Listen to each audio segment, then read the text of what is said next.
Bato de la Rosa, naggoyo ng AI. Pwede ba kitang matanong? Yes po. Pabor ka ba sa impeachment ni VP Sara?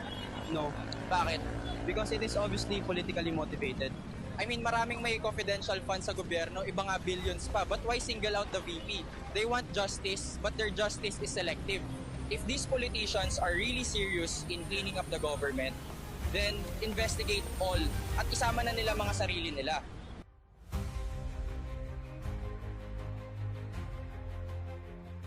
Why did Bato de la Rosa share an AI video defending Sandara Duterte? Naggoyo si Senator Baturni de la Rosa ng isang DDS Facebook page na nag-produce ng AI video patungkol sa impeachment ni Vice President Sara Duterte. The AI video, which garnered 120,000 reactions, 69,000 shares, 21,000 comments with millions of views, the page Ay Grabe is katulad ng nasa isip ng ating lahat, ay puno ng AI-generated images at videos for their content.